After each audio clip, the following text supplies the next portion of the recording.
वंदौ गुरुपद पदुम परागा, सुरुचि सुवास सरिस अनुरागा। अमीय मोरि मैं चूरन चारु, समन सकल भवरुज परिवारु। वंदौ प्रथम भरत के चरना, जासु नेम व्रत जाय न वरना। राम चरण पंकज मन जासु, लुब्ध मधुप इव तजै न पासु। पुनि बंदौ सारद सुर सरिता, जुगल पुनीत मनोहर चरिता। मंजन पान पाप हर एका, कहत सुनत एक हर अविवेका।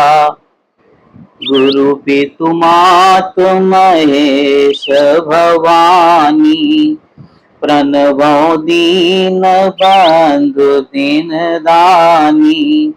बिन सत्संग विवेक न होई, राम कृपा बिन सुलभ न सोई।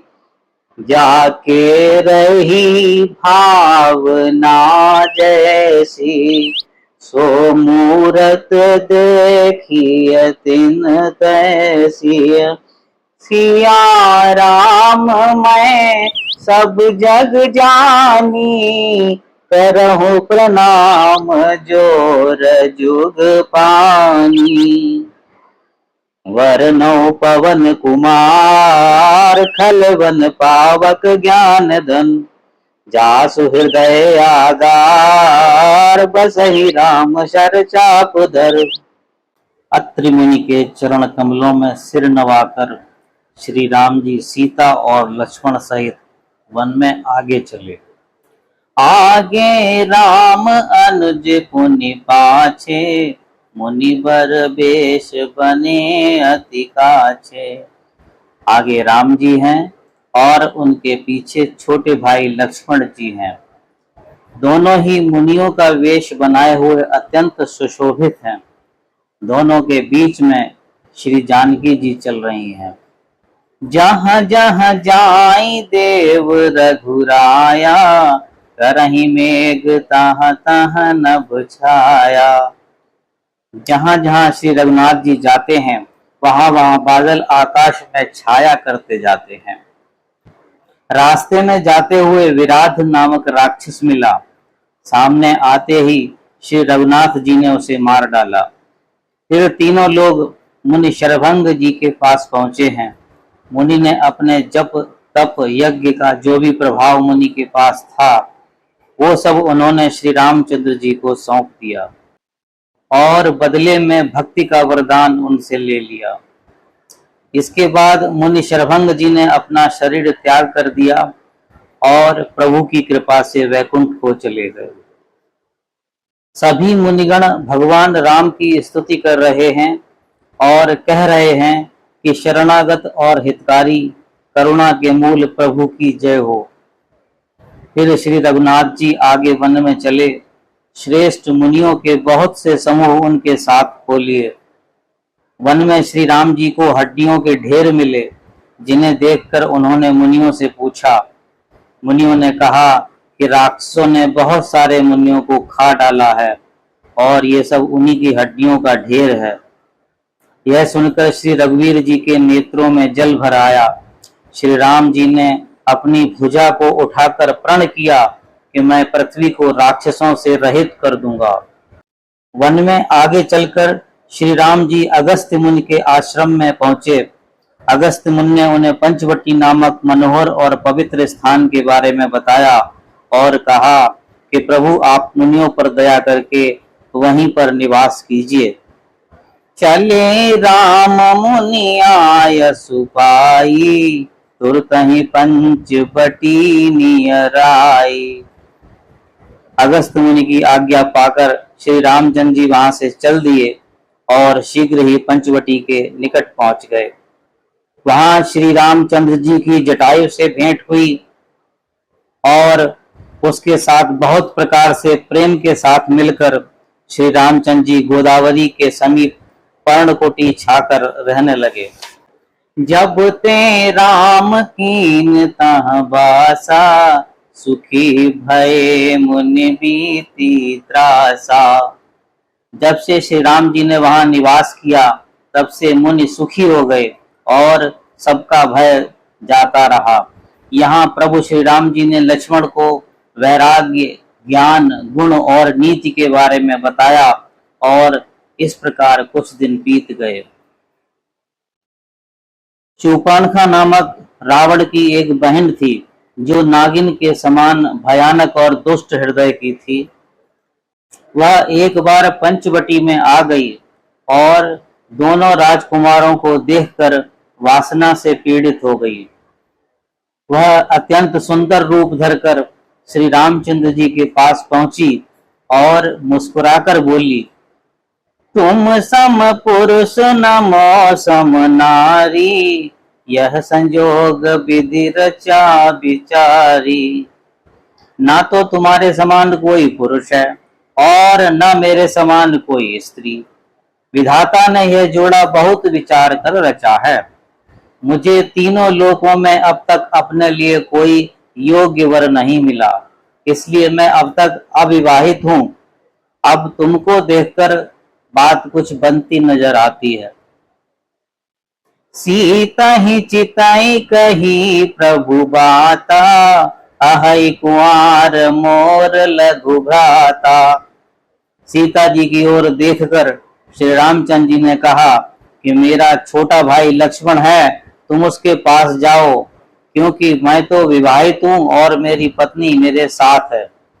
जब शूर्पणखा लक्ष्मण के पास गई तो लक्ष्मण जी ने कहा, हे सुंदरी, मैं तो श्री रामचंद्र जी का दास हूं, मेरे साथ तो तुम दासी ही कहलाओगी। प्रभु राम समर्थ हैं और कौशलपुर के राजा हैं, वहां तुम्हारी बात बन जाएगी। शूर्पणखा फिर से लौटकर श्री राम जी के पास आई और प्रभु राम जी ने उसे फिर लक्ष्मण के पास भेज दिया। लक्ष्मण कहा तो ही सो बरई, जो तृण तोरे लाज परिहरई। लक्ष्मण जी ने कहा, तुमसे वही व्यक्ति विवाह करेगा जो लज्जा को त्याग देगा, अर्थात निपट निर्लज्ज होगा। तब वह खिसियाकर श्री राम जी के पास गई और अपना भयंकर रूप प्रकट किया। सीता ही सबाई देख रघुराई, कहा अनुज सन शयन बुझाई। सीता जी को भयभीत देखकर श्री रघुनाथ जी ने लक्ष्मण को इशारा किया और लक्ष्मण जी ने बड़ी फुर्ती के साथ शूर्पणखा के नाक कान काट लिए। बिना नाक कान के शूर्पणखा बहुत भयानक हो गई। उसके शरीर से रक्त बहने लगा। वह विलाप करती हुई खरदूषण के पास गई और बोली, हे भाई, तुम्हारे बल को धिक्कार है। ते ही पूछा सब कहेस बुझाई, जातु धान सुनि सेन बनाई। खरदूषण के पूछने पर शूर्पणखा ने सब समाचार कहा। सब कुछ सुनकर राक्षसों ने सेना तैयार की और वे शूर्पणखा को आगे करके दौड़ते हुए चले। वे चिल्लाकर कहते हैं, दोनों भाइयों को जीता ही पकड़ लो और पकड़कर मार डालो और उनकी स्त्री को छीन लो। तब श्री राम जी ने लक्ष्मण से कहा कि राक्षसों की भयानक सेना आ गई है। श्री जानकी जी को लेकर तुम पर्वत की तंद्रा में चले जाओ और सावधान रहना। श्री राम जी के वचन सुनकर लक्ष्मण जी हाथ में धनुष बाण लिए श्री सीता जी के साथ चले गए। राक्षस पकड़ो पकड़ो कहकर बड़ी तेजी से दौड़ते हुए आए और उन्होंने श्री राम जी को चारों ओर से घेर लिया। खरदूषण ने श्री राम जी की सुंदरता की तारीफ की और कहा कि अपनी छिपाई हुई स्त्री हमें दे दो, और दोनों भाई जीते जी घर लौट जाओ, क्योंकि हम तुम्हें मारना नहीं चाहते। राक्षसों के साथ श्री राम जी ने भयंकर युद्ध किया है, किंतु राक्षस मरने के बाद माया के बल पर फिर से उठकर आ जाते हैं। 14,000 राक्षसों से श्री राम जी अकेले लड़ रहे हैं। देवता और मुनियों को जब श्री राम जी ने भयभीत देखा, तब एक बड़ा कौतुक किया, जिससे शत्रु सेना एक दूसरे को राम रूप देखने लगी और आपस में ही युद्ध करके लड़ मरी। कृपा निधान श्री राम जी ने यह उपाय करके क्षण भर में राक्षसों को मार डाला। जब रघुनाथ समर रिपु जीते, सुर नर मुनि सबके भय बीते। तब लक्ष्मण सीता ही ले आए, प्रभु पद परत हरष उर लाए। जब श्री रघुनाथ जी ने युद्ध में शत्रुओं को जीत लिया तथा देवता मनुष्य और मुनि सबके सब हर्षित हो गए, तब लक्ष्मण जी सीता को लेकर आए और चरणों में पड़ते हुए उनको प्रभु ने प्रसन्नता पूर्वक हृदय से लगा लिया। इस प्रकार पंचवटी में बसकर श्री रघुनाथ जी देवताओं और मुनियों को सुख देने वाले चरित्र करने लगे। साथियों, आज की कथा को यहीं विराम देता हूं और कथा का समापन एक भजन के साथ कर रहा हूं।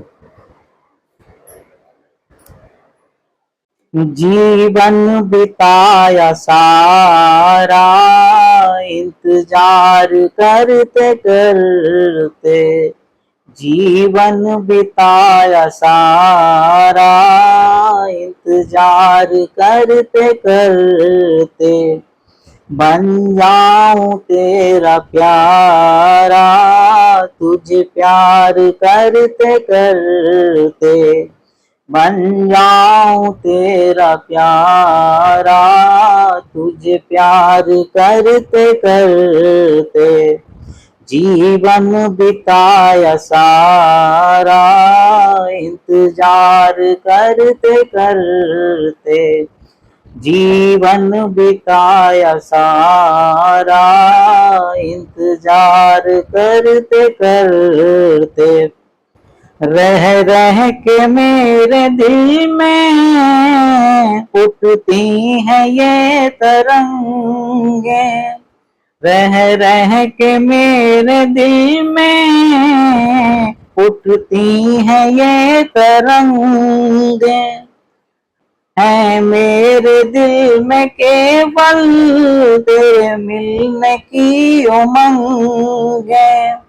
कभी आ भी जाओ प्रीतम, कभी आ भी जाओ प्रीतम। यूं ही राह चलते चलते, कभी आ भी जाओ प्रीतम। यूं ही राह चलते चलते। जीवन बिताया सारा, इंतजार करते करते। जीवन बिताया सारा, इंतजार करते करते। देखो मैं ना समझ हूँ, पकड़ा है तेरा दामन। देखो मैं ना समझ हूँ, पकड़ा है तेरा दामन। कहाँ जाऊं छोड़ के अब मेरे रंगीले साजन। कहाँ छाऊं छोड़ के अब मेरे रंगीले साजन। ना साथ छोड़ देना, यूं ही साथ चलते चलते। ना साथ छोड़ देना, यूं ही साथ चलते चलते। जीवन बिताया सारा, इंतजार करते करते। जीवन बिताया सारा, इंतजार करते करते मुझे हर घड़ी हर पल घनश्याम याद आना, मुझे हर घड़ी हर पल घनश्याम याद आना। मैं भूलने न पाऊं तुम भी न भूल जाना, मैं भूलने न पाऊं तुम भी न भूल जाना। ढल गई जिंदगानी तुझे याद करते करते, ढल गई जिंदगानी तुझे याद करते करते। जीवन बिताया सारा इंतजार करते करते, जीवन बिताया सारा इंतजार करते करते। बन जाऊं तेरा प्यारा इंतजार करते करते, बन जाऊं तेरा प्यारा इंतजार करते करते। बोलिए वृंदावन बिहारी लाल की जय, सियावर रामचंद्र की जय, पवन सुत हनुमान की जय, साचे दरबार की जय।